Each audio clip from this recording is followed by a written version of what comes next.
Lori, would you do the honors of introducing our new members? Absolutely. So we have two new members this morning. One who is not brand new to Rhode Island Turnpike and Bridge Authority, and that's Peter Gennaro. So this is Peter's second time around with the Turnpike and Bridge Authority. Peter, actually, if I want to make admissions about age, I was counsel to the Turnpike and Bridge Authority when the Turnpike and Bridge Authority did not have an in-house engineer, and Peter Gennaro's came on board, having been at Rhode Island Department of Transportation. So I remember Peter's first day, frankly, as engineer at the Turnpike and Bridge Authority. Peter has worked at DOT. He's had a military career. I believe he's been at DEM also, if I'm not mistaken. Years also featured in, for those of you who are as enamored of the dock of the Newport Bridge as all of you know that I am, because I watch it over and over again.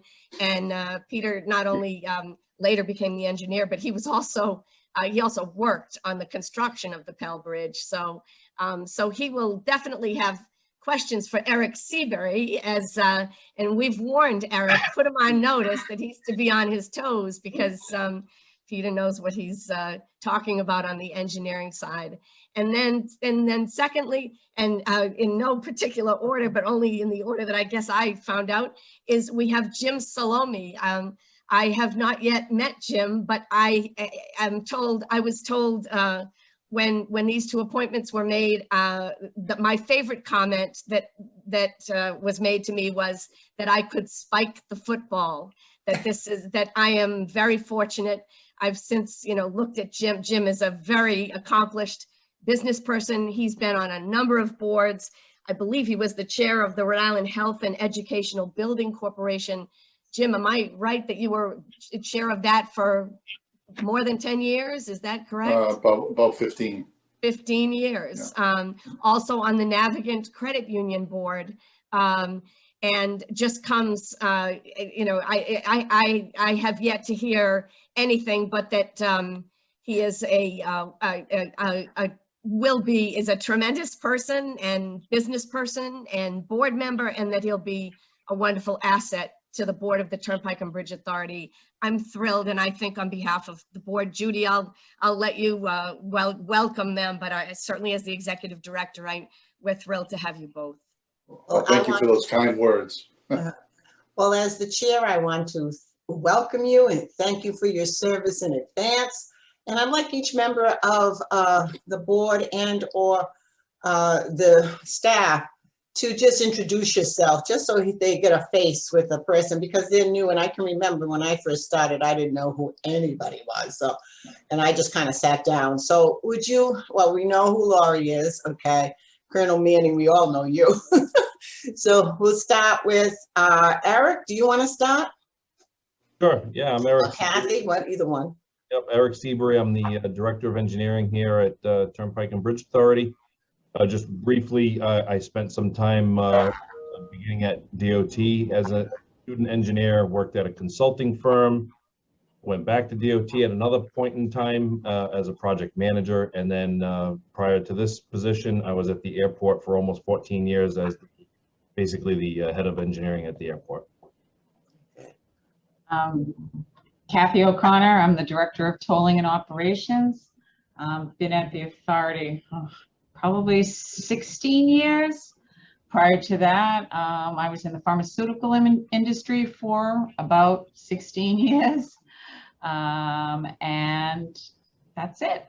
And I also sit on the board for the IBTTA, which is the International Bridges, Tunnels, and Toll Association, as well as the IAG, which is the group that is the consortium of E-ZPass toll agencies.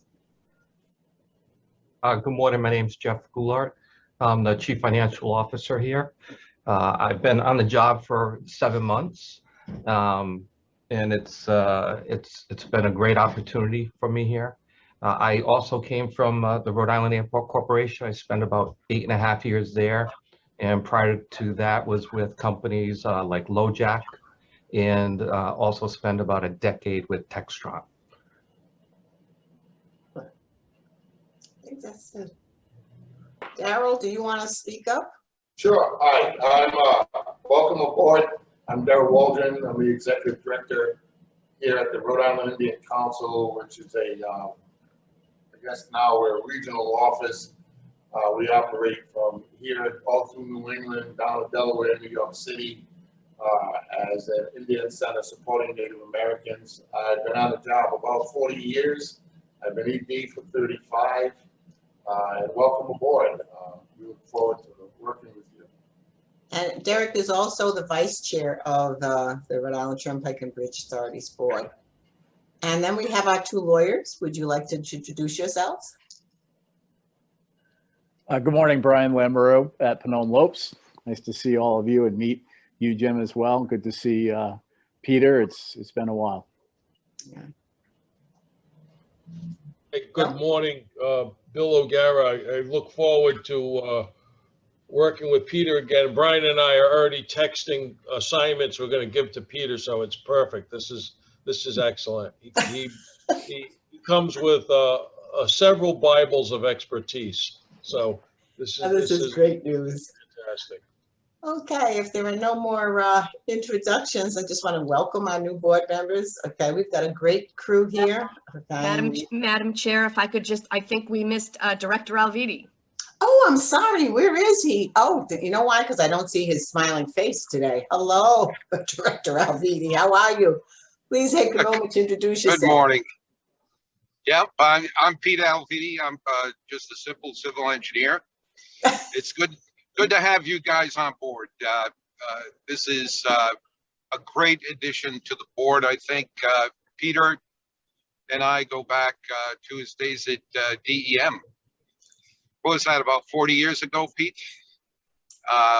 And certainly followed his career through being one of the builders of the bridges that we're talking about. So it's great having you on board, Pete.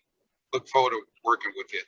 I'll look forward more to seeing you in person when we end these Zoom meetings and get back together again. Yeah, that'll be fun. And so I'd like to welcome the new members, and certainly this has been a great experience for me being on this board. These bridges are iconic. They're very important to our state, and I'm sure the governor has made his selections very carefully, and I'm very happy. I thank you for those comments.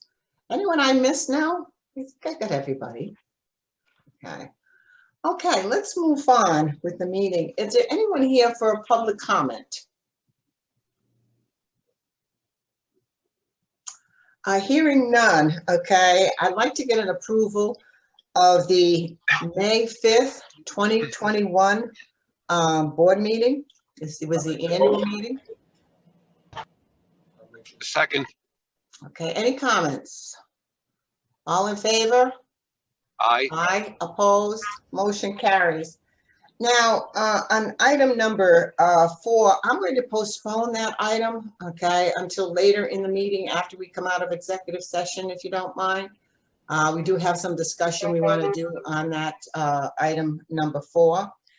And in order to not delay Colonel Manny's time, I'm going to move him up, okay, to the next, okay, position. In other words, I'm going to move number 6 up to number 5, just so he can discuss, and then he can move on if you'd like, and not have to hear us go through other things.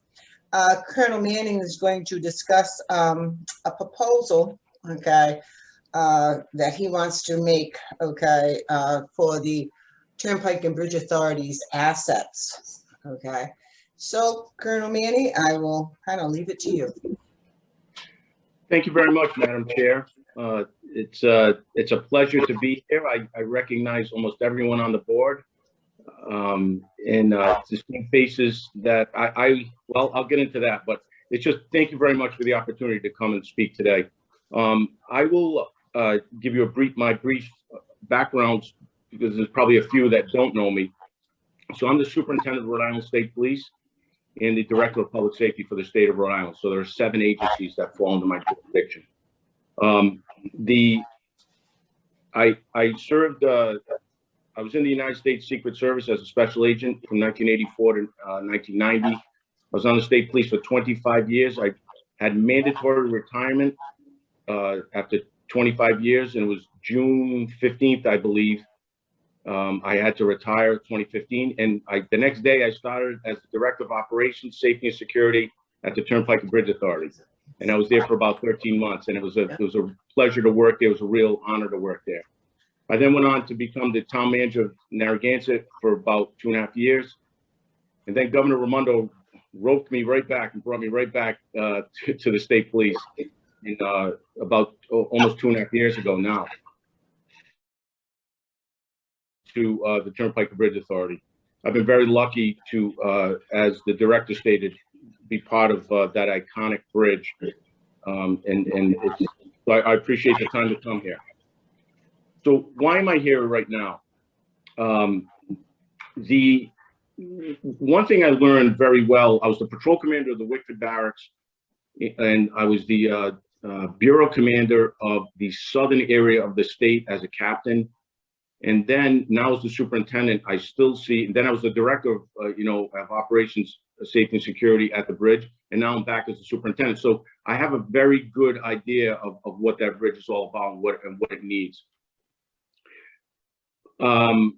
What I'm asking for is the Rhode Island Turnpike and Bridge Authority to consider funding 2 troopers, salaries only, for a 3-year period in a contract. And if they're happy with the service they get, then we can talk 3 years from now about renewing that contract. And I'll go over the details of that.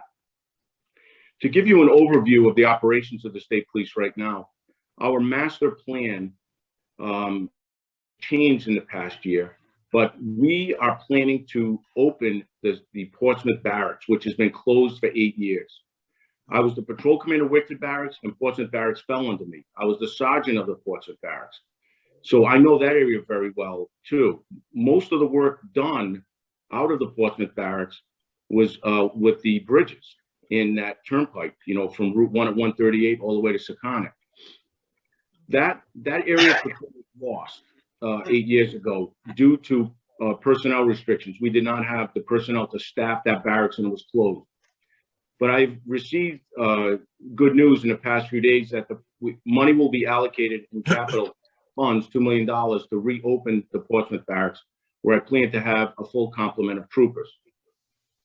I think that'll be very, not patrolling the East Bay has been extremely, I think, detrimental to the state. There are 2 reasons. One is we now have a casino in Tiverton, and we also have the 4 bridges that really the only time we go there now is when we're called to handle an accident or some incident that occurred, rather than proactive policing. Another area of our master plan is we plan on closing the Hope Valley Barracks and the Wickford Barracks, which were both built in the 1930s, cannot be repaired, and opening a large southern barracks, which will be at exit 7 off Route 95, exit 7 northbound off Route 95, across from the center of New England. That'll be a 25,000 square foot facility and house 60 to 70 troopers there and cover from Wickford to Hope Valley. Our original plan was to close Portsmouth permanently and put troopers out of the large southern barracks, which we would have made bigger. But that really didn't sit well with me, because I knew our response time would be very slow if we did not have a permanent structure on the island. We did have plans with the previous director, Mr. Buddy Croft, about possibly opening a substation at the toll plaza for state troopers, and also in Bristol on the property near the Mount Hope Bridge. But once again, that would have been leased space where troopers really would not have been as effective if they had a permanent structure where they could investigate, interview, and handle all incidents where they come out of. So that's why Portsmouth Barracks will remain open. Another important reason for that is the communications tower there is critical infrastructure for the East Bay. So even if we did close it and sell it, we would not been able to, we would have had to have an easement across the property to get at that cell tower, that communications tower. So that's the plan. Portsmouth Barracks open hopefully within a year or so, and also the large southern barracks in the southern part of the state. So why am I asking for assistance from the Turnpike and Bridge Authority? One of the one of the areas that I handled as the director of operations, safety, and security was getting state police there, working usually overtime to patrol the bridges. But even if I look back farther, I've been working on that bridge since 1990, patrolling, overtime assignments. I loved working there because it was great to work there and look at that beautiful view. I had an incident there in 2001 I'd like to share with you that will show you the importance of the state police working there. We used to have this overtime assignment on Fridays, Saturdays, and Sundays from 6 p.m. to 2 a.m., where 2 troopers in 1 car would patrol the Jamestown and Newport Pell Bridge. And on one night in 2001, we worked till 2 a.m. We left the bridge, started heading home, and within minutes we heard a young female jumping off the Newport Bridge. We went back and we realized that through an investigation that there were toll receipts where she'd been circling the bridge. We were sitting at the plaza for a while, and she was circling the bridge waiting for us to leave so that she could, unfortunately, jump from the bridge. It was something I remember very well, and something that stuck with me, and how important and with proactive policing and exposure by the state police, that maybe if that person had another couple of hours to really think what she was doing, it would not have happened. Before I get into specifics of what I'm asking for, the goal would be accident reduction, suicide prevention, speed enforcement, motor vehicle violations, and really proactive policing. You really cannot put a measure on what proactive policing does just by the exposure of a gray cruiser sitting at the toll plaza or by patrolling the bridges. We can't put a figure on that, or we can't put of how much we have saved over the years, but I can tell you one thing. When they see a gray cruiser in the area, people act differently. They do. I've worked extensively with the director of DOT, Peter Alviti, who's on this call. I have tremendous respect for him. He has brought the resources to the Rhode Island State Police that we needed in the traffic safety unit. The DOT is funding that unit, and we're going to double the size of it in the next year. So I think the director understands greatly on what I'm asking for. So what am I asking for? Once again, our personnel is limited.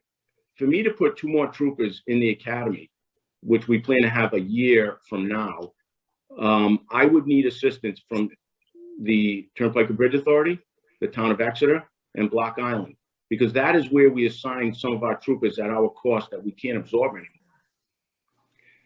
So what I'm asking is for the Turnpike and Bridge Authority to fund pay only for 2 troopers at their base salary. So in year 1, that would be $137,000 and $600.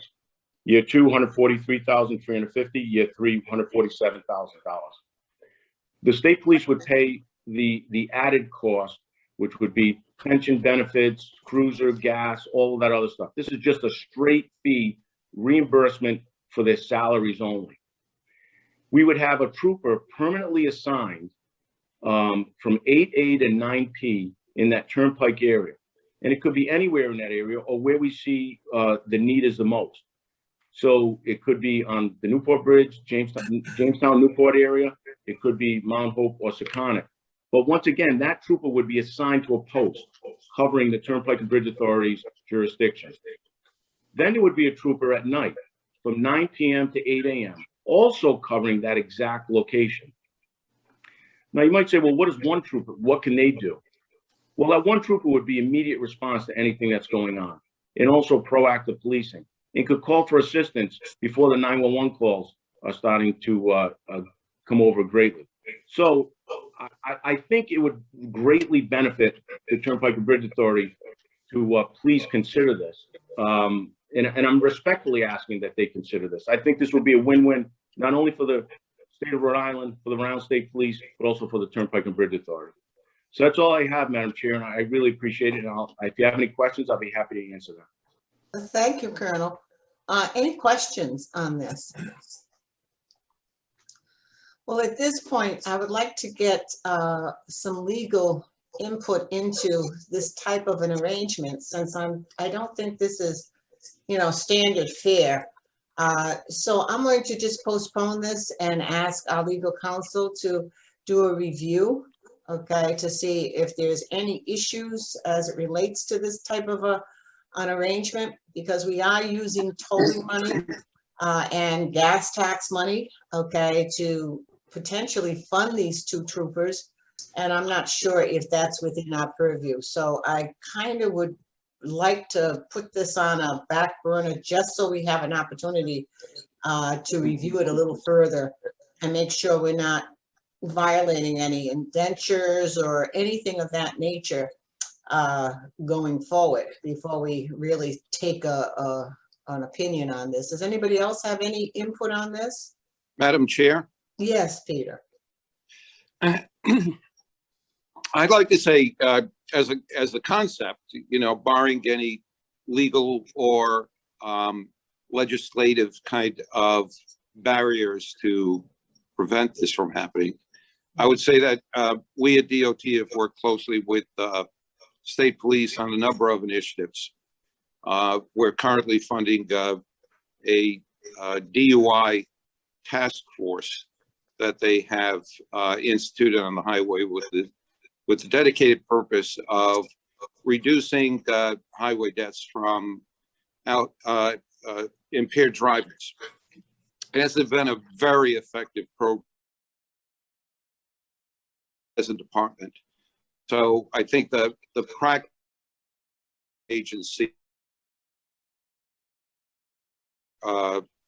having a police presence for a specific purpose is a general practice, accepted practice.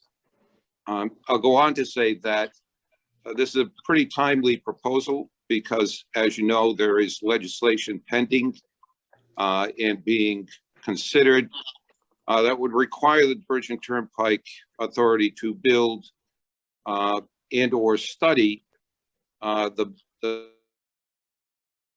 suicide prevention netting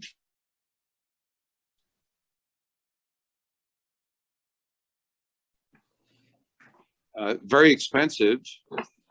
I think we need to certainly study the effectiveness of that kind of a solution. But I think this proposal is very timely in that it offers another layer of protection for people about to make the wrong decision. It would get a police presence with people who are trained to interact with people contemplating suicide, get them on the scene quicker. I think it would go a long way at mitigating some of the problems and most likely save lives. So, as I said, barring any legal barriers that will prevent us from going forward with this, I'm sure we can negotiate with the state police and come to an agreeable formula to fund it. But I'd be very much in favor of this kind of a proposal. Thank you, Director Alviti. Any other comments? Okay. Madam Yes. Chair, before the decision is made, make this perfectly clear. Rhode Island State Police will respond, even if the Turnpike and Bridge Authority will respond to the state, any corner of the state. Not at all. The difference is, just to clarify, by going to the Turnpike and Bridge Authority, by going to Exeter, by going to Block Island, I could put additional troopers on the job to do this function. So if I had the personnel and we had the air, we'd be doing it already. We don't have the personnel. So I was approved for a 28-person class starting next year at this time. If I can get funding, then I would be able to put additional troopers on. So that's really what this means. Although you're reviewing it now, really this reimbursement wouldn't start from a year from now, because that's when the class will graduate. So the class will graduate. So we're looking at like July 1st of 2022 is when this memorandum would really kick in. One other point, and I respect your inquiry into if you can do this, if legally you can do it. Okay. We had our legal counsel look at it, but one thing, when your legal counsel is looking at it, I believe in the years 2007 to 2011, when Mr. Darlington was in charge of the board, was a chairperson, I believe they funded 1 or 2 spots in that academy to assist with the Turnpike and Bridge Authority. So I believe there's some historical perspective to this. So there's some precedent, and that's good to know. I believe there is. Good to know. Okay. That's all I have, ma'am. Thank you. I thank you very much. Okay. If there's nothing more on this, I thank you, Colonel, and, you know, we'll move on, but I'm going to refer this to our legal counsel to follow up and give us an opinion in terms of whether or not we can go forward with this type of a proposal. And then I'm going to kind of move forward. Thank you, Colonel. Thank you very much, Take your ma'am. time. Thank you to the board. Take care. Take care. Okay. The next, item on the agenda, is a amendment, between the Rhode Island, ooh, I'm having an echo. So the DOT, regarding basically the Easy Pass video transaction processing. Lori, could you explain why, this amendment is being asked? Thank you, Madam Chair. In 2017, the Turnpike and Bridge Authority and the Rhode Island Department of Transportation entered into a memorandum of agreement whereby RITBA agreed to provide Easy Pass and video transaction processing for the RIDOT roadworks tolling program. Forward MOA, RIDOT benefits from a contract between our back office provider and the Turnpike and Bridge Authority. There was one amendment to it, a very minor amendment along the way. Recently, as we've been developing the RFP to go out for a new back office provider, or at least to put this out to companies again to see who we want to continue as back office provider. Director of Tolling Kathy O'Connor and I had discussions about the fact that if DOT were to want to go it alone or go to a different company to have its back office operations for roadworks done somewhere else, then we would need some lead time to prepare for the fact that we would no longer be servicing the roadworks program. And that and we settled on 24 months notice from DOT as being reasonable, because while that may seem like a long leash, the fact of the matter is that if DOT, I don't think Director Alviti would dispute that if DOT were to go out for a new provider on its own, it would take most of that time to put it in place. It's a complicated process going out for the RFP, then and then putting the new contract in place and getting it up and running. So I did discuss this with Director Alviti. There's no suggestion here that there's any plan at all for a change. I think Director Alviti, you can correct me if I'm wrong, but he indicated if it isn't broken, we don't fix it. And that's always good advice to follow. So, but we did want to have that amendment, a very simple amendment that simply says, in the event that RIDOT were to decide that it wants to take a different route for doing its back office operations, then we would have 24 months notice. And I should note also that we would have to take a hard look at our workforce and reassess what we need in terms of staffing. If we did not have that work, that would be another reason why 24 months is reasonable. So I did draft a very simple amendment and run it by DOT, and that's why it's on the agenda today. Mm-hmm. So Madam Director Chair. Alviti, do you have any Yes. comments on this? Yes, let me start by saying the work that we're doing together between RIDOT and Turnpike has been very beneficial, I think, to both agencies. We when we started our truck tolling program several years ago, we decided that rather than two agencies contract for the same services with different contractors to basically do the same thing, that instead we would join forces and see if we could provide economies of scale so that one agency would continue doing the tolling for not only their bridges, but also for our bridges. During the last several years, that has worked out amazingly well. The back office operations, the software, the hardware necessary to generate the bills that are sent to people that cross our tolls was well established at Turnpike and Bridge for many years and has worked, and it is now working very efficiently for DOT. I think the economies that both agencies have gained through this relationship are very good. We understand this amendment only to be a kind of memorialization of the fact that Turnpike has to make certain financial commitments now with a new contract for their operations that include us, and that it is fitting that we provide a longer-term commitment to them to provide the security that they can go forward and make those investments. Again, I think the new contract will benefit both agencies.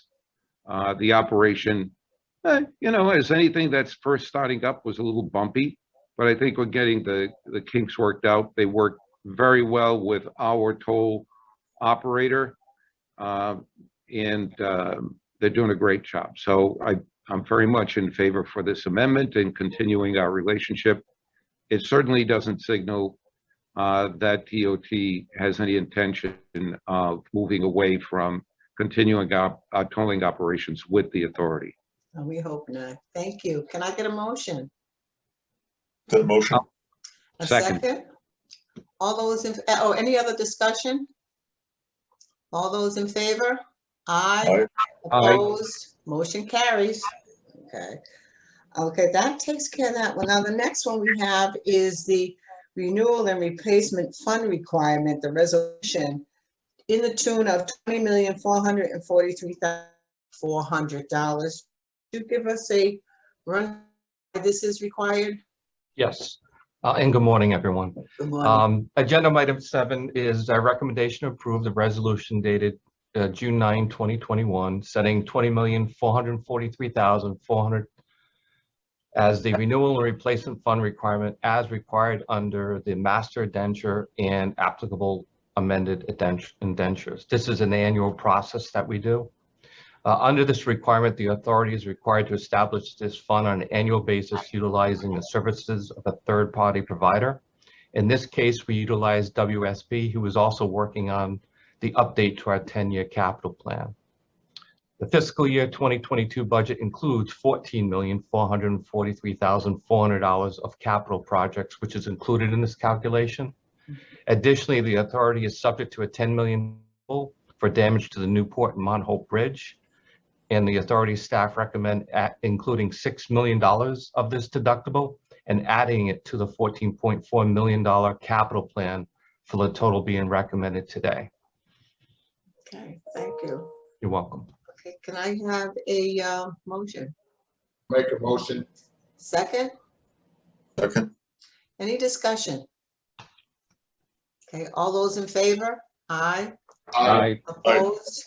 Motion carries. Okay, Jeff, I'm going to put you on the target again for the budget, the annual budget for fiscal 2022. Again, good morning, everyone. Good morning.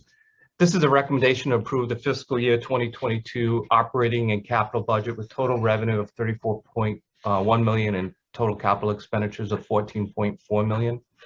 In the packet provided, we have the operating budget for the fiscal year 2022 as compared to the 2021 forecast, the fiscal year 2020 actual, which both those years were impacted obviously by COVID, and also compared to fiscal year 2019, which was pre-pandemic. I first want to recognize Tony Kubata, who is our accounting manager. She was very helpful in her support in building the budget this year. As I mentioned earlier, I've only been here 7 months and we have a small team, and I just wanted to recognize Tony. The budget was zero-based budget, meaning that we did not start from the prior year budget and do pluses and minuses. Instead, we started from zero and worked our way up. I have included some general commentary on the variances, for which I will take you through this morning. And for one of our largest variances year over year, which is bridge inspections, I provided a detailed backup of our assumptions that we can go through, and Eric is prepared to review those if we need to. I have, if there's no other questions, I guess I'll just jump right into that if I could. I do have one question. Please. Could you just explain or clarify the insurance component? That's still insuring our bridges? That's Yes. insurance of the bridges replacement costs? Correct. And yet that's just the Newport and Jamestown Bridge, excuse me, Newport and Mount Hope? Newport and Mount Hope, correct. And that's subject to the $10 million deductible. Thank you. You're welcome. I'll start off right off with the revenue. The two main drivers are toll revenue and gas tax revenue. The fiscal year 2022 total revenue of $19.3 million assumes traffic levels at 90% of 2019 levels. So we compare that to pre-pandemic. Gas tax revenue of $14.5 million is calculated at 97% of the amount from the May 2021 Rhode Island Department of Revenue estimate. We receive that estimate twice a year, once in November, once in May. And based on historically looking how that number has been provided to us and where we end up at, usually it's a difference of about 3 to 5%. So that's why I used the 97% of the number that was provided from the Department of Revenue. On the operating expenses, I'll start off with the personnel. Overall personnel expenses are higher than 2019 actuals by $291,000, or only 5%, and 1.1 million higher, or 22% more than the fiscal year 2021 estimate. Wages are higher by $128,000, or 3% from 2019 level. The budget includes a 1% increase as of July 1, 2021, and an additional 1.25% as of January 1, 2022.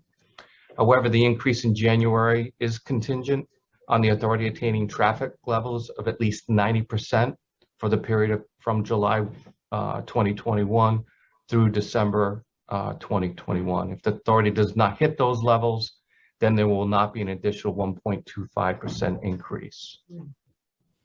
Additionally, in the budget, we have included the estimated one-time severance costs associated with conversion to AET. Wages are higher by $795,000, or 21% from fiscal year 2021 estimate. The primary drivers of those are the addition of 2 union painters to work on maintenance project, and the assumption that all positions will be filled throughout the fiscal year. We have approximately 9 open positions today that are layered throughout the fiscal year, with the annualized wage costs of approximately $390,000. So you can see a large percent of that increase is due to the open positions that we've been carrying throughout the year. But I've assumed that we're going to have and fill those positions, but throughout the year. Do not have a vacancy. Generally, you might include a 3 or 5% vacancy, assuming that there is always positions. I have not, from that aspect, it's a little bit conservative. Payroll taxes are, and I'm sorry, anybody have any questions on wages before I move along? I didn't, okay. Oh, please. Could you explain a little more, $25,000 in personnel service? Explain to me exactly what you're adding there. Sure. So we have the main drivers. We've been carrying these. First of all, let me back up. If you compare it to 2019, we're only up about 3%. However, if you compare us to 2021, we're up 21%. That large increase is due to the assumption that the open positions that we've been carrying this year are filled this fiscal year. So the assumption is not July 1st, they're layered in from July 1st through January 1st and when we would fill those positions. And what are the positions for? How many and what are they for? We have approximately 9 positions. We have 2 union painting positions. We have a project manager position in engineering. We have an open accounts receivable position in Kathy's organization. We have a staff accountant. We have our head of IT position has been open since last November.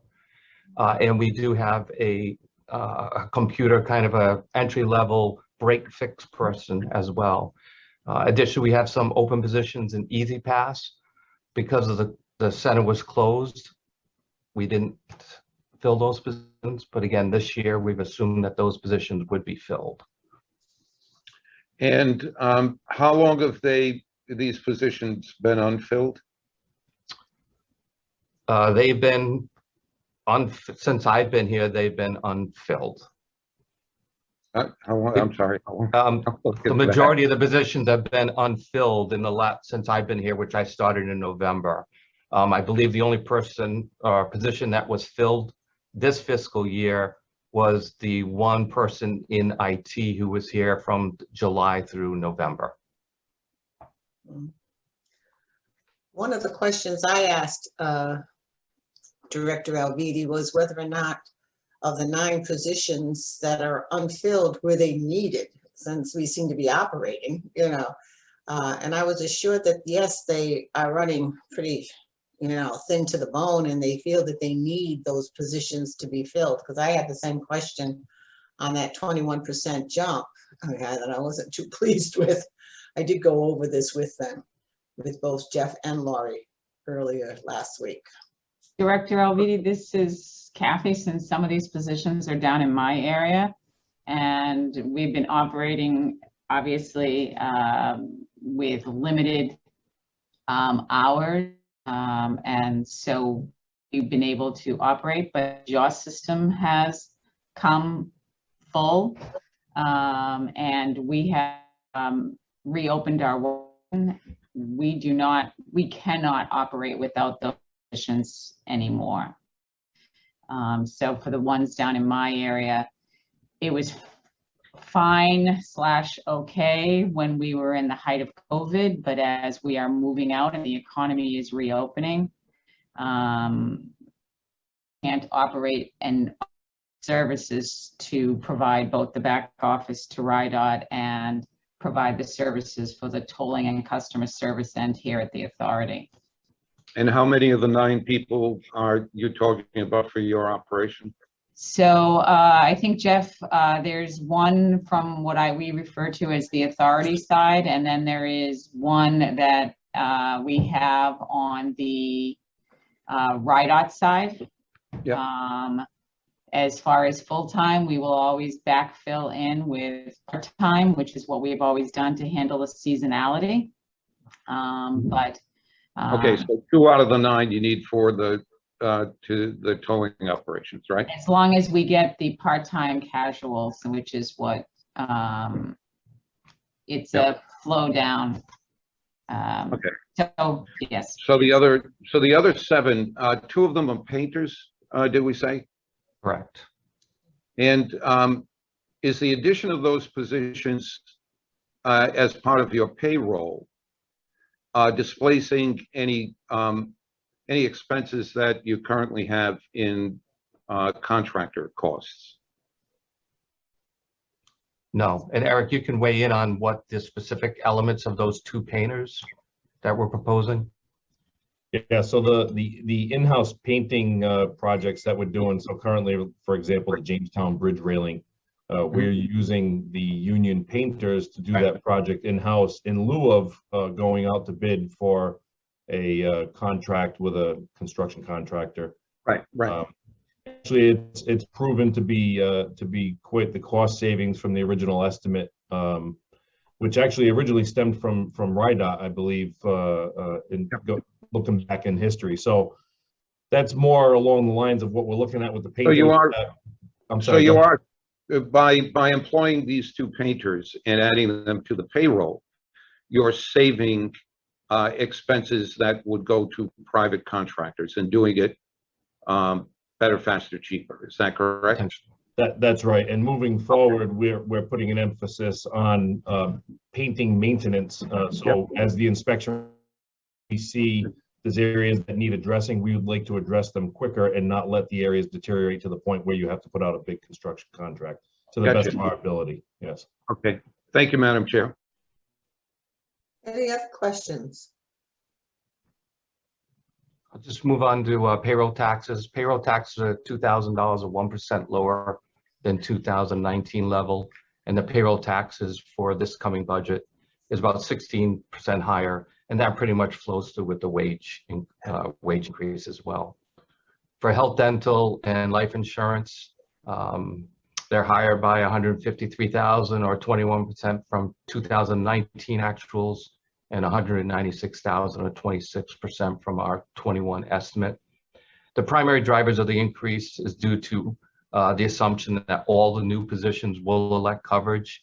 And also I've included a roughly a 5% increase in our insurance in the budget. Okay. For the 401k, the expenses are 5% higher than 2019 and 29% higher than from from the 21 estimate. The budget assumes that all employees will receive the full match.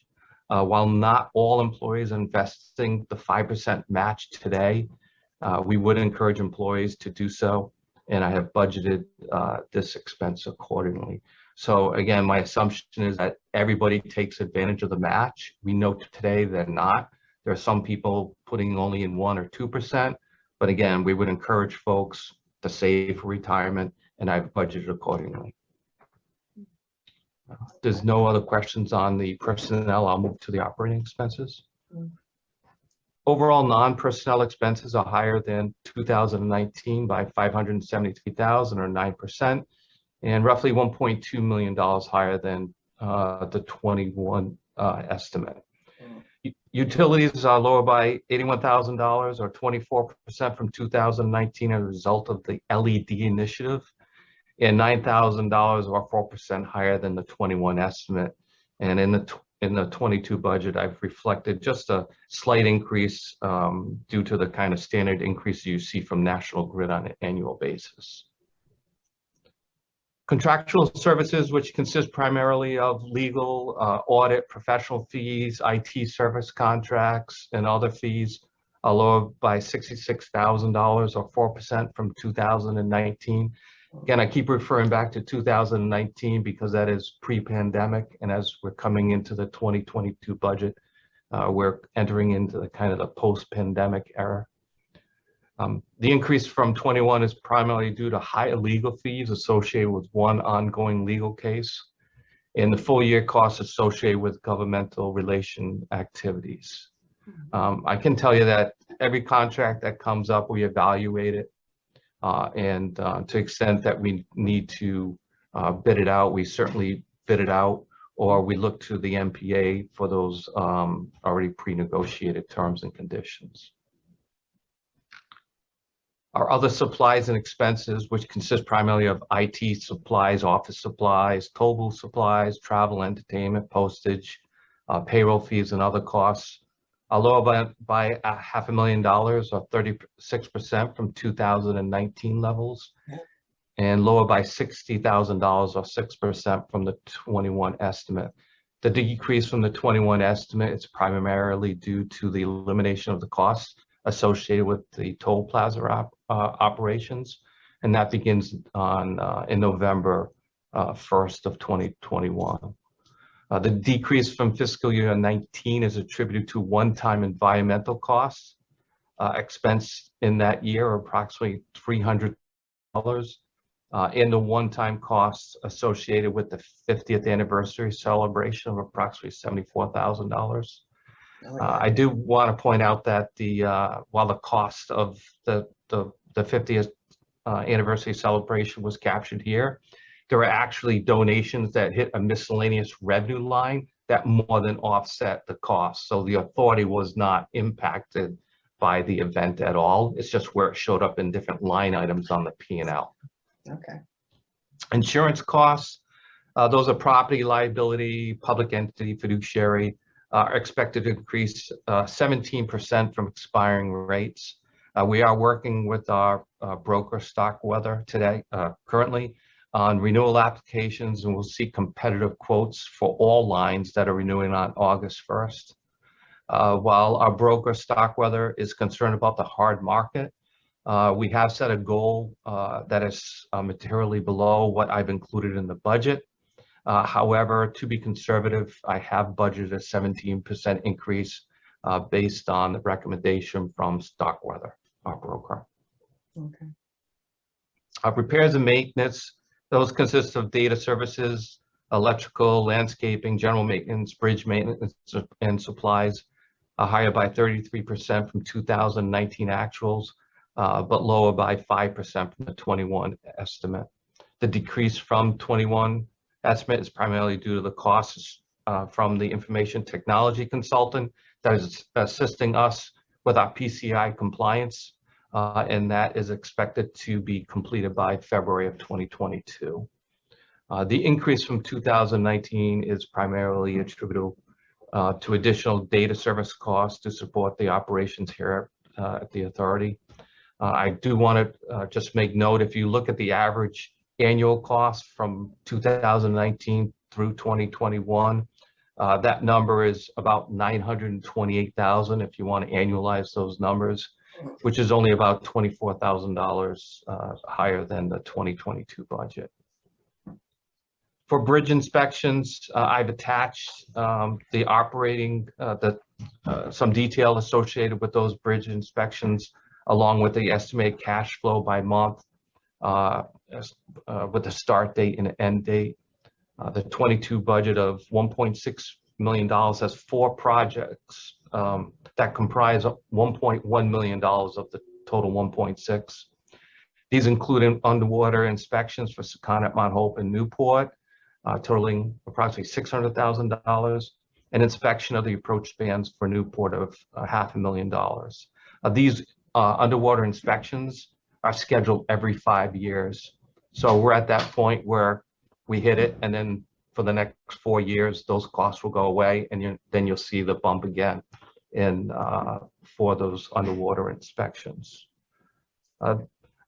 Just the other small expenses, the transponder expense. The expense assumes that we sell 21,600 transponders at $10 each, and we also record, so we record that as revenue, and the cost of that is approximately $7. And then overall operating profit, as you can see, is budgeted at $21 million. This is about $800,000 higher than the 21 estimate, but is $6 million lower than the fiscal year 2019 actuals. Non-operating expenses, those expenses consist primarily of interest expense on the debt and interest income. That's all I have on the operating budget. If you have any questions, I'll be glad to answer any other questions you may have. Any questions from anyone? Okay, thank you, Jeff. Okay, and I see here you've got a capital budget too. Yes, so Eric and I have worked on putting together this budget. We also have the capital budget that's being worked on, or the capital budget update that's being worked on for the 10 years. Mhm. So in total, it's $14.4 million for this fiscal year. And then I've done a cash flow out for any project that starts this year. So as you can see, we have AET, the tower painting, and then the Mount Hope Cable and Anchorage dehumidification project that are over multiple years. We are actively seeking alternative funds for the AET and the dehumidification project. We're out there seeking federal funds, and one of the items later in the agenda is actually associated with that, yeah. with the dehumidification project. Okay, any further questions? Yes, I do. Okay, yes. The capital budget that you're presenting, total what, $46.5 million? Is that fully funded with existing bond availability capacity? It would be, but we, as I mentioned, we are seeking alternative funding. The capital plan that we put together, the 10-year existing capital plan, includes all of these costs, but it did not have it by fiscal year.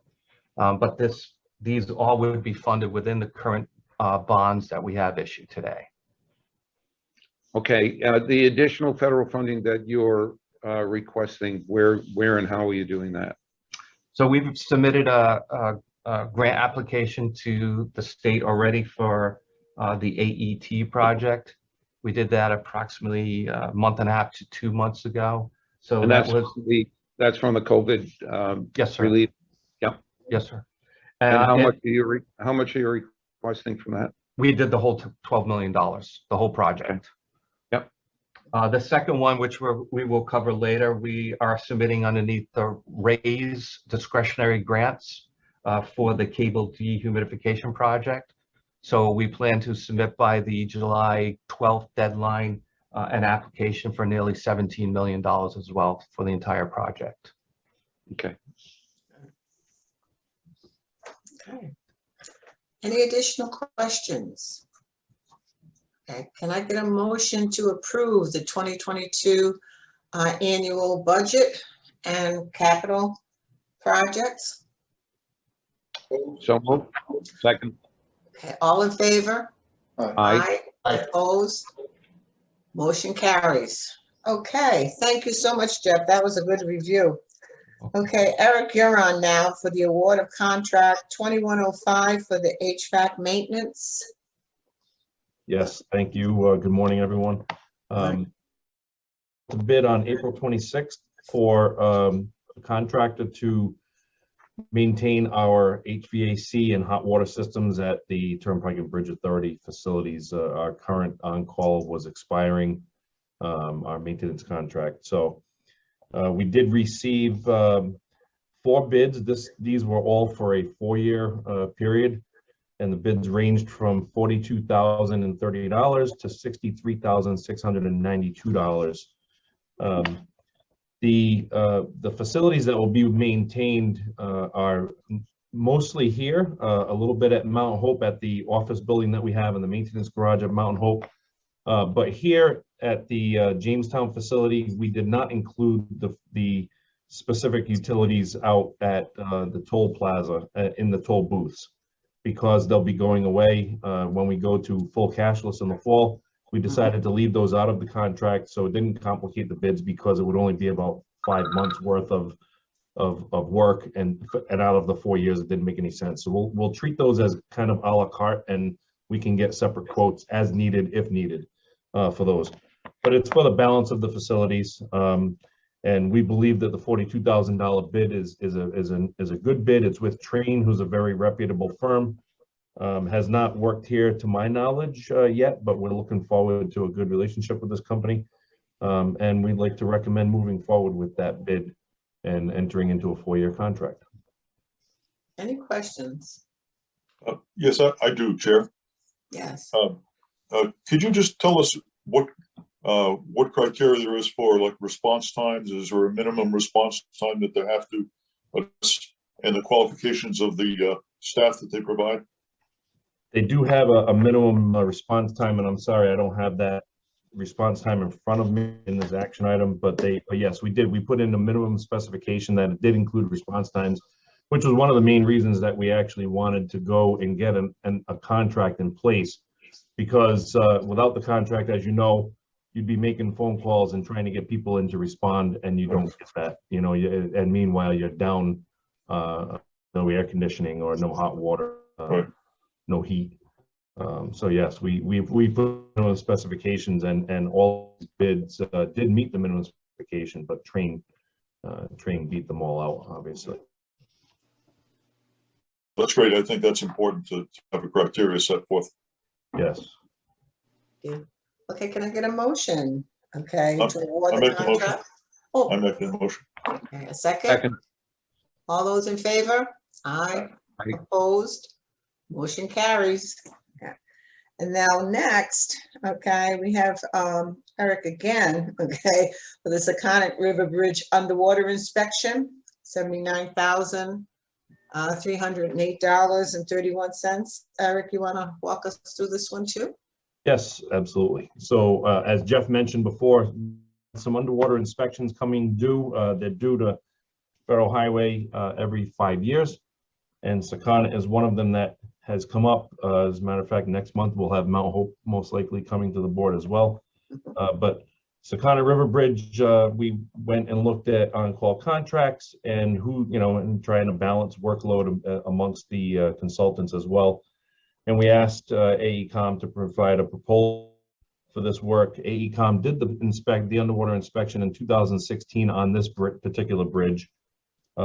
Historically, I know DOT has had the same practice, but Turnpike and Bridge, when they've had a good relationship with a consultant on inspections, they typically will use them for about 2 rounds of inspections on a bridge and then switch to another consultant to get fresh eyes after that. So you have a little bit of consistency and then you get a fresh look. So in this case, I decided to ask AECOM again for a proposal on this. And they came in with $79,308. They're proposing to use WJ Castle for the underwater inspection, who I've had discussions with them, and they feel that they are very competent. They're familiar with the employees at that company. And actually this came in as a very attractive price, because the last time was about $55,000 or so more using a different underwater subcontractor. So it's quite the savings in this case. AECOM will serve as essentially the project manager for this, because they don't perform the actual underwater inspection, but they are compiling the report and coordinating all of the work. So they're like the project manager for it and actually produce the report. But the significant cost is through WJ Castle. So we're recommending that we move forward with this task order at $79,308.31. I have a question. Yes. So the Castle, the involvement of Castle, as opposed to the other subcontractor, has reduced the cost considerably. Are they performing the same scope, and is their expertise at par with the previous company? That was the exact conversation I had with AECOM, because looking back at the task order from 2016 and seeing the difference in cost, AECOM has assured us that it is actually the same scope. They actually used the 2016 scope of work as their model to make sure that they're getting everything that they need for the underwater inspection. It is presumably, difference in rates and overhead costs that bring it down, but they assured me and the Turnpike and Bridge Authority that we'll get the same deliverables, the same expertise, and the same scope ultimately from it. Mr. Chair, I just have a quick question on items for AECOM, Eric. Yes. The tasks 1 through 5 were AECOM. I noticed on here that only the project manager at a pretty high cost of hourly rate is billed, and there's no other delegation to other staff. Could you please let us know why that is? It just seems normally most of those contracts, a certain portion of the work would be delegated to staff that is a lower hourly wage, and each one of these is only the project manager. That's correct. It does look a little odd in that aspect, and I know exactly what you mean. So if AECOM, for example, was doing this entire inspection, that curve in the hours would look very different. because you'd have that bell curve where most of the hours are spent would be in the underwater inspection portion. So in this case, with W.J. Castle handling that portion, that part of the bell curve is consumed by the W.J. Castle portion of the hours. When you look at the AECom hours, it's a total of only 48 hours for the entire inspection and report writing. So it just stands out that AECom, as the project manager, has one person assigned as basically the manager of the project and the final preparer of the report, where again the bulk of the cost is all under W.J. Castle that comprises the rest of the bell curve. When I looked back at the way the task order was structured in 2016, it was a very similar structure back then as well. Okay, if you're satisfied with it, it just looked a little strange that there was no delegation of work tasks to the lower staff. Yeah. Also. Any other questions? Okay, can I get a motion to move contract 19, where am I? -9. So moved. Second? Second. Okay, all in favor? Aye. Opposed? Motion carries. Okay. Thank you. Now, okay, I think we're on number 11, which is the Water Task Force under Mount Hope Bridge. This is for the Mount Hope Bridge Raise Grant Proposal for $60,734. Eric, I think you're still on it. No, I'll actually be taking this one if it's okay.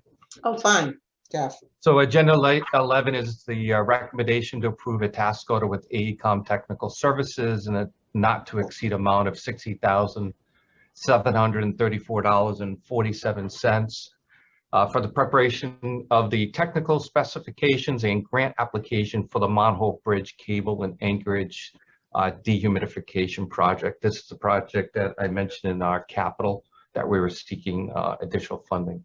US DOT is making available $1 billion of discretionary grant funding available under the Rebuilding American Infrastructure with Sustainability and Equity, otherwise known as RAISE grants. This program was also known as the BUILD program underneath the Trump administration and the TIGER program underneath the Obama administration. The maximum grant is $25 million. And the main criteria include safety, environmental sustainability, quality of life and economic competitive, state of good repair, and innovation. The authority has until July 12th to submit an application. Given the size, technical nature, and importance of this project, RIPA staff is recommending a task order with AECom to develop those specifications and the grant application itself, for which we will then submit that application. The total cost of the project is $17 million, and these costs are less than 0.5% of the total cost of the project. Eric and I did interview 2 firms and ultimately decided that AECom gave us the team that gave us the best opportunity to hopefully get this grant approved. I just have a quick question because I'm just not that much in the engineering of these bridges as to why do we have to dehumidify the Mount Hope Bridge? I guess I just don't understand that process. I can try to summarize it fairly quickly. So inside the cable on both that bridge and Pell, as a matter of fact, the cable is wrapped with a wrapping to protect it from corrosion. However, just due to the humid air, the salt air, the marine environment, those cables have high humidity inside by nature. So much so that sometimes you have water sitting in the belly of the cables at the lowest points. And down into the anchorages, a lot of the water will flow out at the ends of the cables. As a matter of fact, in the Pell Bridge, we have dehumidification of the anchorage area only, where we put a shroud around where the cable comes into the anchorage. We actually have big dehumidifying units down in the anchorages, and they dehumidify and it sends water out the end of the cable at the end of the anchorage. We're at a point with Mount Hope Bridge. there's a factor of safety applied to the cable. We're still unsure exactly what it was in the beginning, but it was presumed to be 2.95 factor of safety.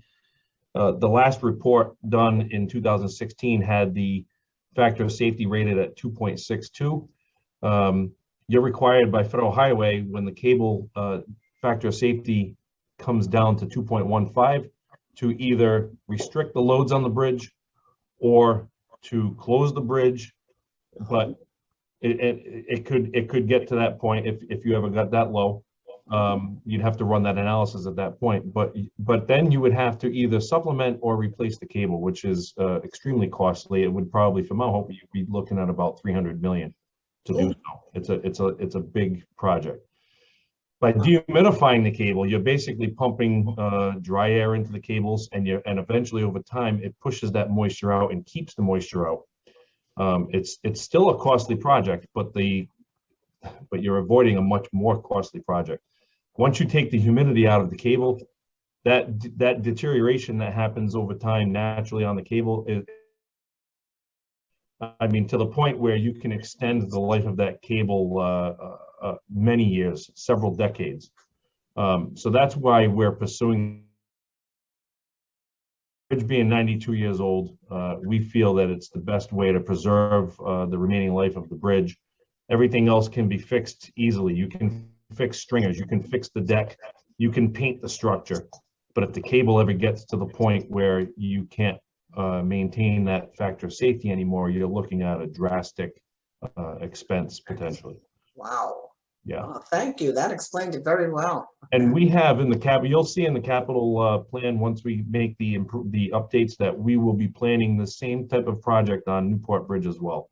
Oh, wow. It's not in the same, it's not, believe me, it's not at that point where, you know, it's dire yet, but certainly I feel it is very important. We've got dehumidification in the anchorages, but I feel the dehumidification of the cables is going to be the next major expense out there. I thank Eric. you for that. Sure. Eric, Right. what currently are you projecting the end of the useful life of the Mount Hope Bridge to be?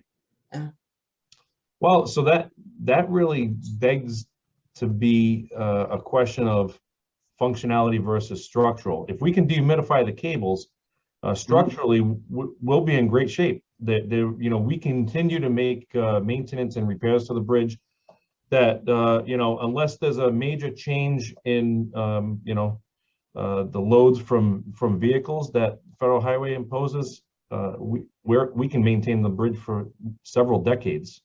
Okay. But really it comes down to maintaining that cable at this point.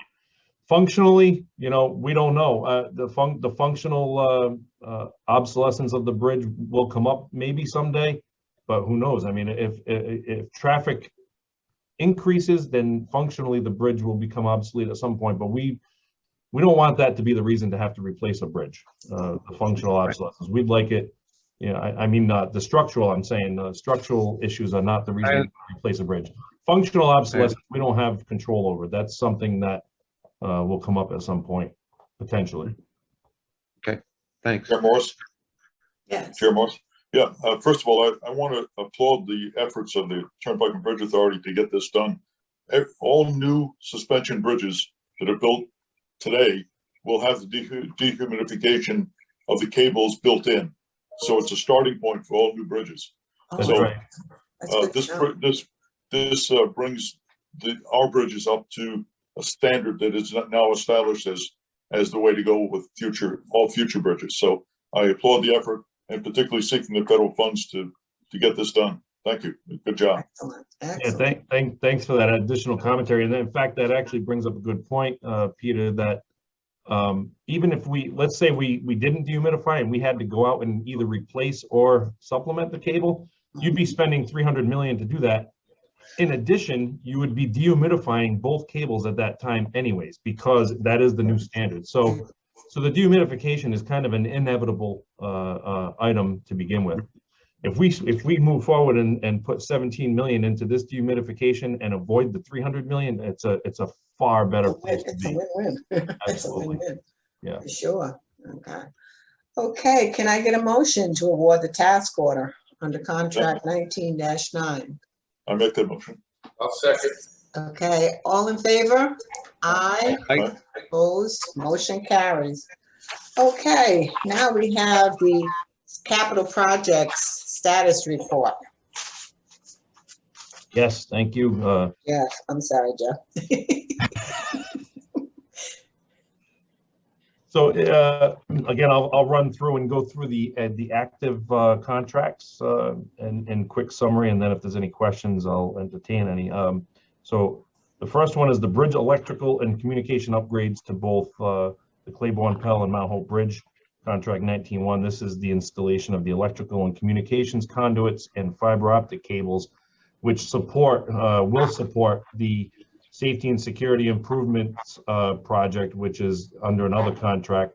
But it's basically the cameras and speaker system that we have up there for management of unauthorized users of the bridge, suicide prevention, and just general security on the bridges. This contract is essentially completed except for the terminations of the fiber optic cables, which admittedly we've had some difficulty with the current contractor, and we're working through those difficulties to try to find another. We've actually found several of the contractors. We have a meeting later this week, I believe on Friday afternoon, to discuss entering into a small contract with one of these other contractors, and we may have some some discussion on the current contract and seeing if we have any reason to seek some reimbursement from them as well. But that piece is out there. We're on it, and we're trying to get it finalized. So hopefully by Friday we'll have some direction to move forward on that, and then wrap that up. Contract 19-3, which is the partial depth deck replacement of Claiborne Pell Bridge, is essentially complete. The contractor is demobilizing. There is no other activity on the bridge, actually on the bridge associated with that contract. So this one will likely fall off for next month's update, as that will be complete. Finally. Contract 19-4, miscellaneous and encore repairs to Pell and Jamestown. The only remaining work on this contract, and this is ongoing, so you'll see some traffic setups if you go over Pell right now. Aetna Bridge is out there, and they are performing fiber reinforced polymer strengthening of some of the pre-stressed beams along the east approach spans. And this is to improve the load carrying capacity of the beams. This work is temperature and weather dependent, so that it's kind of spotty on and off. They have to take certain readings, see where the temperatures are, and they can either proceed or not. But that's the only work left on that contract. As soon as that work is finished, we'll be able to demobilize and remove that one from the list. Mount Hope and Secana miscellaneous steel repairs, contract 19-13. This work is so the painting work is on painting and repair work is on pause for the summer on Mount Hope because of the difficulty with the traffic setups. Piasecki Steel was out doing some work in the spring. They pulled off of that for the summer, and will resume in the fall after we get through the summer months where the traffic is highest, because it's a disturbance out there with 2 lanes on the bridge. So we try to work around that. We installed composite catwalks and stairway under Secana River Bridge as part of this project. That work is complete. And we have some FRP stairways and access that is coming up on Mount Hope. That work is proceeding. It's offline, it's underneath the bridge, and it's access to an anchorage. So we are moving forward still with that. Jamestown Bridge guard railing and painting, railing painting contract. This is the in-house project that we spoke of using the union painters. This is in full force. You go over the bridge. We have installed concrete barrier, and we had that item last month for approval. And the painters are out there, and they're making great progress. We're already seeing some lengths of railing with new paint top coat on it, and they are moving along. The telehandler that you approved for us to purchase is in use out there. They have already started moving barrier because the painters are moving so quickly. So they keep hopscotching the barrier to the far end of the setup. And I think I like the progress out there. I get compliments from people saying how well it's going. Hopefully everyone else feels the same. Excuse me, Eric. Yes. But I just want to acknowledge that's going really well. For those of us involved in the original construction of the Jamestown Bridge, we thought that those rails would be perfect forever, and clearly they weren't. So I think this is a great effort. And just wanted, will you be doing the center, the median also next year? Is that the plan? To recoat the concrete median in the middle? We don't have that in the contract yet. One of the things on Jamestown that we're looking at doing in this next fiscal year that's in the capital budget is redoing the joints on the bridge. Not necessarily the finger joints, although there's a trough in one of the finger joints that needs to be addressed to make sure that it drains properly. But mostly the strip seal joints on that bridge really need it next. That and a concrete deck sealant are the next items. However, that said, the median barrier is in play because we actually are hiring a new, not a new position, but hiring a vacant position in maintenance 2, which is a concrete expertise, in-house repair. We have some repairs to make to the barrier before we do a recoating. There's a couple of areas where there's some chunks missing from collisions with trucks. So we'll be looking at doing that in-house first, and then we will look towards recoating of the barrier as well. Well, I'd just like to ask you to consider that. I think it would add a great deal to the overall look of the structure. Yes. Yeah, absolutely. And thanks for the compliments on the railing. I'll tell you, one of the first things I looked at when I came out here was going out and seeing that operation on the north side of the bridge, and the new paint just looks so much nicer. It's coming out really well. ATMS, Bridge Safety and Video Analytics. This is the other piece to the electrical and communication conduit project that I spoke of earlier. This is the actual installation of the speakers and the kind of the back end, the technical, all the cameras, all of the IT type and back end work. This contract is almost complete. We do have a few cameras still to put up on Mount Hope, and that will be happening in conjunction with the termination of the fibers. So then we can finally get this piece of the project, up online. And then we've got some numerous, as we spoke of, we have some bridge inspections. The big one going on right now is Jamestown. The routine part of the inspection that happens on the bridge itself is done. The underwater inspection continues, and then the consultant can finish up writing the report and get us that. Jamestown, this was a case where the routine inspection and the underwater inspection came up together. That happens once every 10 years because the underwater inspections are every 5, so only every 10 years does it fall alongside a routine inspection. That one did happen to fall that way. And then we've got some load ratings ongoing for Jamestown, Hummocks, and all of the Route 138 bridges here in Jamestown.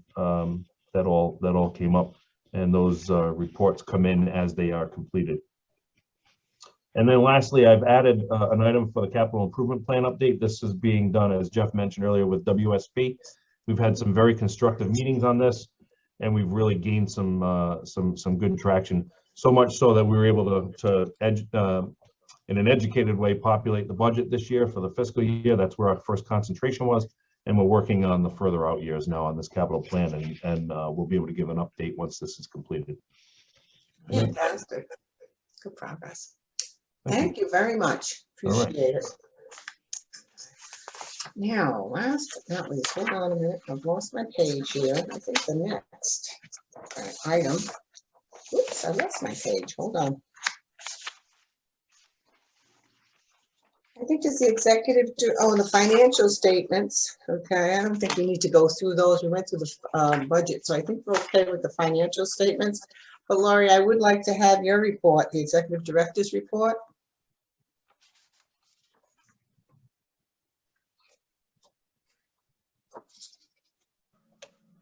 Thank you, Madam Chair.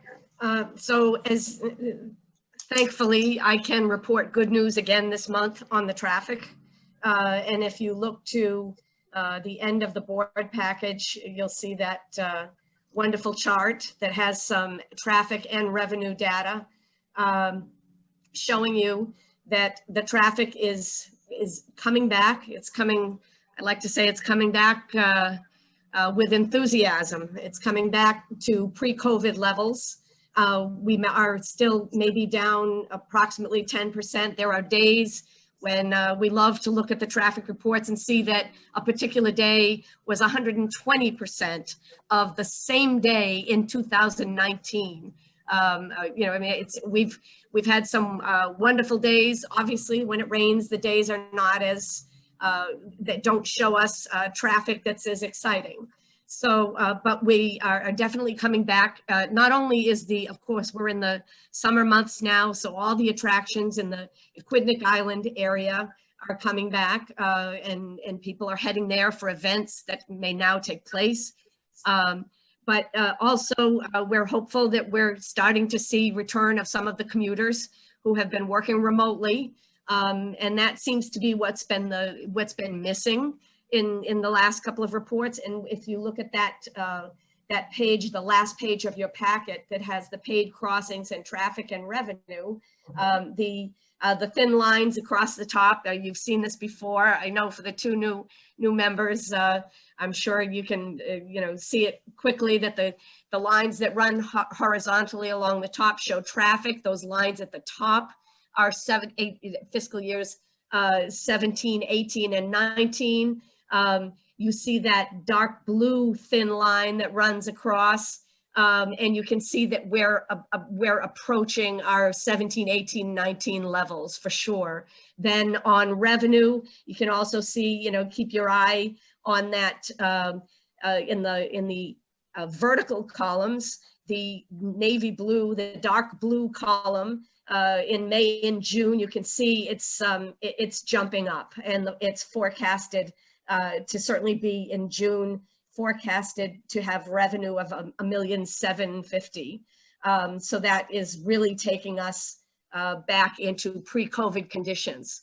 So that's our great news for traffic. It's just, we were throughout the pandemic, we were never a terrible news story, knock on wood. The governor's office would always say, we like to call you because it's always a good story to tell. We scaled back expenses when the revenue was down, and now we're watching it come back. The item that has taken up certainly a lot of our time in the recent month, in addition to all the ones you've already heard about today, the budget, for instance, and the capital plan, the aggressive pursuit of federal funding on several different initiatives. But the one that's taken up a lot of our time has been focusing on the transition to all electronic tolling. That is planned for October of this year. We've worked very closely with our union. There are 14 employees who will be impacted. They are in the categories of supervisor, collector/supervisor, and collector. We have had agreements with the union. We've had several iterations of agreements with the union about what would happen if and when we decided that it was time to stop accepting cash and credit card transactions at the Pell Bridge Plaza. And so now that time has come. So this last month especially, we worked very hard, and I think I sent you separately the memorandum of agreement with the union that spells out exactly how things would happen with the union. We believe that the key to good labor management relations is communication. It's the most important thing. So we have stayed in communication. We've let them know where things stand, where we were in discussions about how we would make this transition. And obviously what the union employees know is that they will still have bills to pay after the transition, and they want to know what will their jobs look like. Will they have jobs, and what positions will they be in? So we've tried to keep those communications open. We ended up settling on offers of severance, basically voluntary, it offered to these 14 employees if they wish to take a severance benefit. If they've been here for 7 years, then they would get a benefit equal to 4 weeks pay for each year of service. but it's capped at 6 months pay. If they've been here less than 7, it's 3 weeks regular pay for each year of service. And that's also capped at 6 months pay. There is a Rhode Island statute on severance pay in the public sector, and that is well within the parameters of that statute. We also don't believe, we've to some extent needed a, to make, I'll call them guesstimates, educated guesstimates. We've been in sync with the union in trying to gauge who may accept a severance, who may say, yeah, this is time for me to take a severance, or who will apply for new positions. So what are the new positions? The positions that obviously are going away are collectors. There will be no more collectors in toll booths. And then there's, collector supervisors are exactly what it sounds like. Sometimes they serve as collectors in the booths, and sometimes they are supervisors. The supervisor is in the operations area of the building that looks out on the plaza. But in addition to monitoring the plaza, they are monitoring all of our assets by our ATMS camera system. So they're looking at the Mount Hope, they're looking at the Sakonnet, in addition to looking at the Jamestown and the Pell.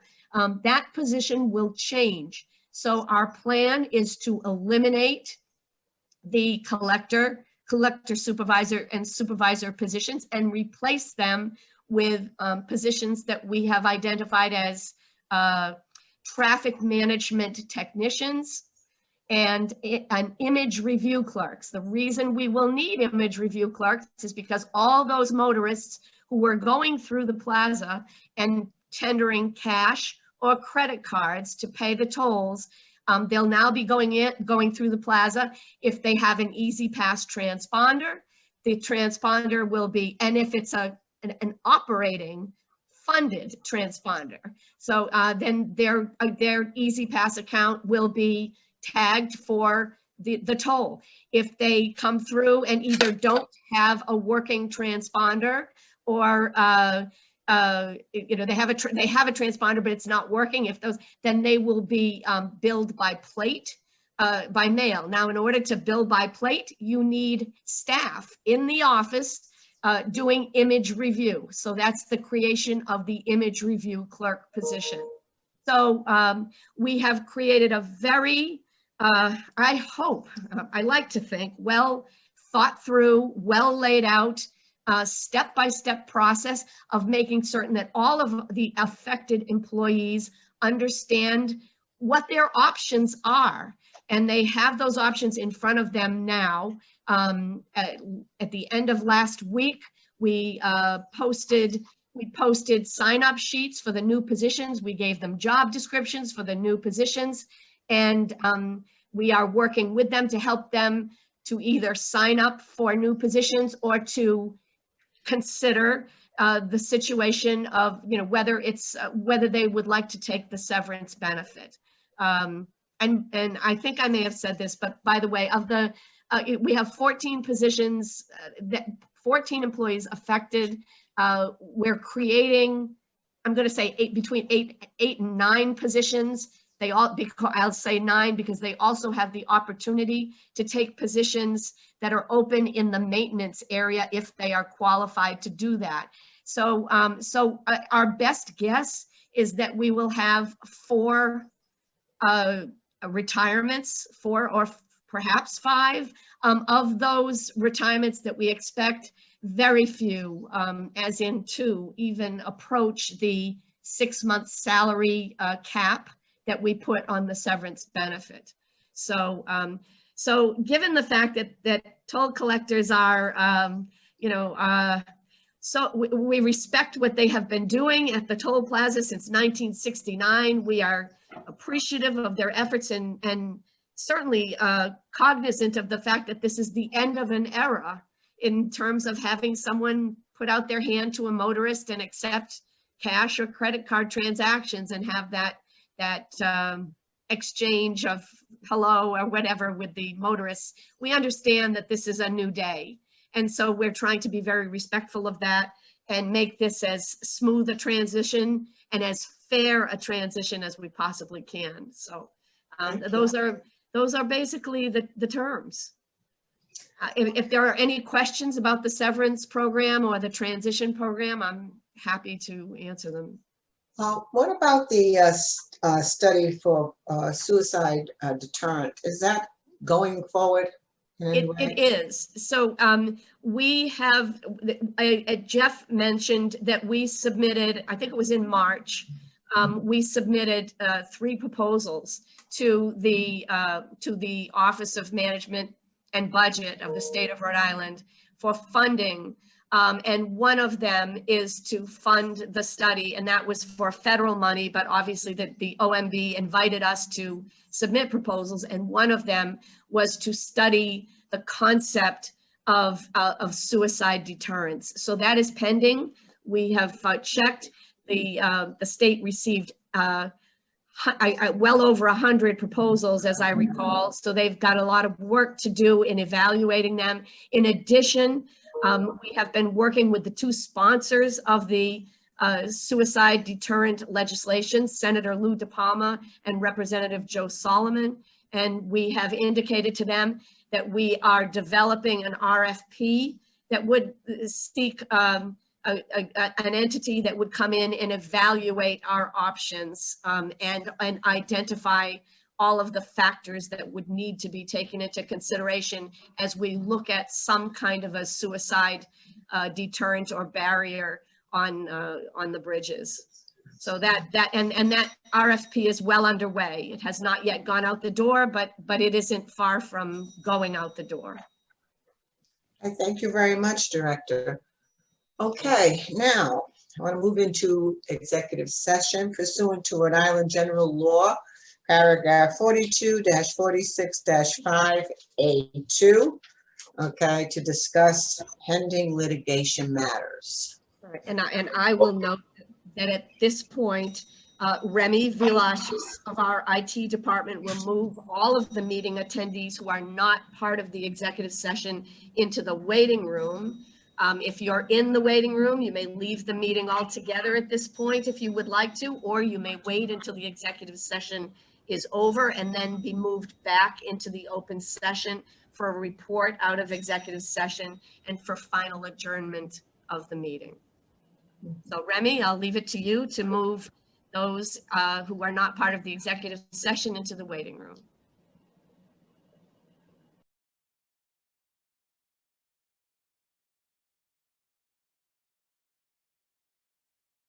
Opposed? Okay, motion carries. Okay, now I think we're okay back in. Okay, so we have an invoice or invoices for $44,741, of which I believe 24,000 was it, was for this issue. And I'd like to make a motion, okay, to approve the invoices of Benoit, Lopes, Devereaux, and O'Gara for professional services at this time. Make the motion. Second. Okay, second, all in favor? Aye. Aye. Okay, opposed, motion carries. Anything else? Can anybody think of anything else? I thank everyone. Gentlemen, our new board members, I want to say this was a pretty long meeting. Okay, we don't usually go quite this long. My predecessor would have a heart attack if he knew I was on here till 10:30. He was notorious for starting at 8:30 and out by 9. Okay, so I'm way out of character, but I thank you all very much. I think I'm actually learning more and more as we go forward with so much detail, and I appreciate all of the support. I'm looking forward to working with my new board members, and I want to thank the staff so much for all of their help and support through this meeting and going forward. So at this point, I would like to adjourn. Okay, can I get a motion? Thanks, Daryl. Second, all in favor? Aye. Aye. Have a great day. Stay hydrated and stay cool. Take care. Thanks, everybody, for the nice welcome. Thank you. Thank you. Take care, everyone. Thank you.